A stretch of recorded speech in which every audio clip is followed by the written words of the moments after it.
En una bella historia de Moonlight Girl 86, Moonlight 1986, empezaron a prepararme enseguida para mi partida a Europa, sin siquiera preguntarme, y cuando quise levantar la voz para protestar, me mandaron a callar. Pero lo que más me dolió, y sé que por desgracia siempre llevaré como un triste recuerdo en mi alma, fue cuando me obligaron a separarme de Rocky, mi primera mascota. Un cachorrito abandonado que una tarde, al andar haciendo unas compras en el centro del pueblo junto a George, me encontré y alimenté, y después en agradecimiento me siguió. Lo adopté y fue un secreto que mi amigo, el asistente y el resto del equipo de seguridad supo guardarme, con probabilidad al sentir también lástima de mi persona, por ser un muchacho tan solitario, un prisionero en su propia casa. Tuve que entregar a Rocky a la familia del jardinero por no tener nadie que hiciera cargo suyo en la mansión, debido a órdenes de la tía Elroyd, a quien no le agradaban los perros. Los niños del señor Whitman me prometieron cuidarlos, sin embargo, se me hizo muy difícil separarme de mi fiel compañero, y mientras juntaba mi cabeza a la suya, diciéndole adiós, me juré a mí mismo jamás volver a encariñarme ni querer a nadie, porque intuía que siempre saldría lastimado al perderlo, como había sucedido primero con mis padres y también con Rosemarie. Al parecer la felicidad no era una dicha a la que todos podían acceder, y yo era uno de esos niños infortunados. Ya no quería amar a nadie más en la vida. Estaba muy convencido de ello. Me revestí desde ese día de una coraza de coraje para hacerme frente a lo que viniera, con un carácter flemático, con sangre fría, donde ya nada pudiera en realidad emocionarme para no tener que sufrir después, e iba por un buen camino. Podía decirse que hasta había conseguido tolerar las ordenanzas de mi tía, y ella notaba asombrada ese cambio, prefiriendo mi apatía e indiferencia a una actitud de rebeldía. Yo mismo estaba llegando a punto en que ya no me reconocía.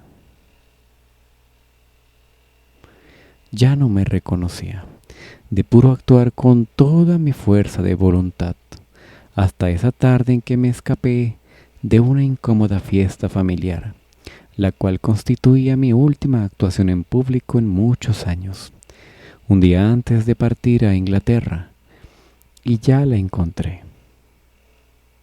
En aquella ocasión aproveché un descuido de mi tutora y del buen George, que desde ese día pasaba formalmente a trabajar para mí, a cuidarme y a supervisar de mi educación en Londres, para huir al bosque a disfrutar por última vez de todos aquellos hermosos paisajes que me habían visto crecer y donde siempre reposarían gran parte de mis memorias. Recuerdo que me acosté en el patio en un claro, llenando mis pulmones de aire fresco para observar las formas de altas nubes, las cuales había aprendido a clasificar según su tamaño y densidad en clases de ciencias naturales. También me enfoqué en admirar el vuelo de las aves, libres y lejanas, y deseé convertirme en una e irme lejos, muy lejos de todos los que me conocieran. Y con ese pensamiento llenándome el alma, armándome de valor, y en una repentina decisión me levanté y comencé a caminar alejándome de la mansión. No podía decir cuándo anduve o por qué sendero, solo sé que en algún momento detrás de la vasta propiedad Andry de Lakewood, y me adentré a los terrenos de Illinois, llegando, podría decirse, una hora después a un sector lleno de verdes colinas, donde pude visitar al subir una de ellas a una modesta casona de donde provenía un olor a galletas de vainilla, a la salida de la cual jugaban varios niños riendos felices. Me sentí contento de poder ser partícipe, aunque fuera de lejos, de una imagen así, y los contemplé durante un buen rato, sentándome en el pasto a descansar en soledad hasta que mi estómago gruñó y decidí acercarme a solicitar algo de comida. puesto que mi escape recién empezaba y el viaje sería largo si quería llegar a la estación del tren al anochecer.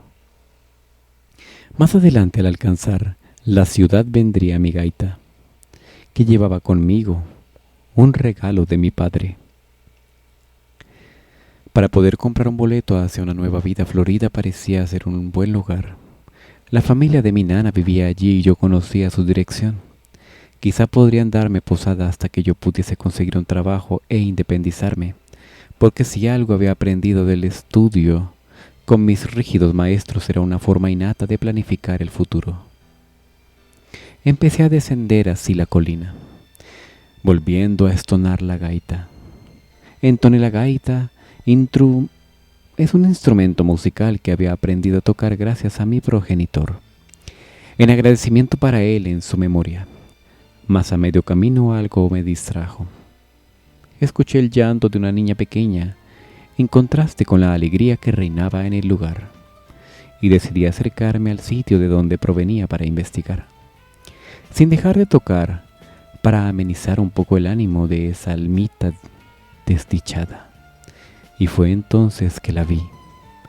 Era una linda niña rubia de coletas con la carita llena de adorables pecas y los ojos verdes esmeraldas cristalinos que me recordaron de inmediato los de mi hermana Rosemarie. Me inspiró ternura con tan solo mirarla y cuando aquella inocente criatura clavó su vista en mí, algo extraño me sucedió. Me quedé embelesado. Era la niña más bonita que había visto en mi vida a pesar de ser tan pequeña.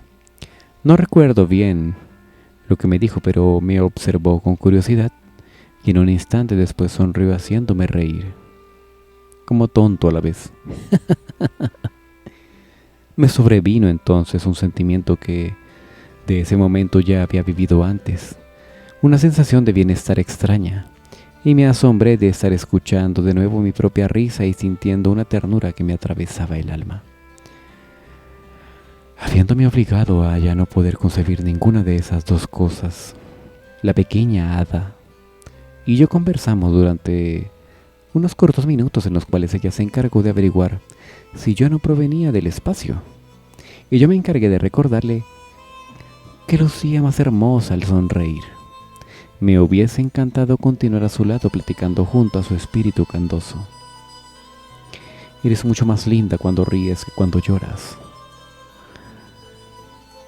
Ese espíritu candoso que me hacía creer que no todo estaba perdido, de no ser porque vi a George acercándose del otro lado de la colina junto a algunos de los guardaespaldas.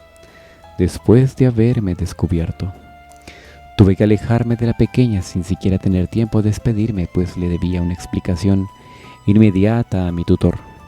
No obstante, volteé a mirar atrás mientras me iba descendiendo del otro lado de la colina para ver si la veía a ella encima, mas no asomó. Pero aún así una voz dentro de mi corazón me dijo que un día la volvería a ver.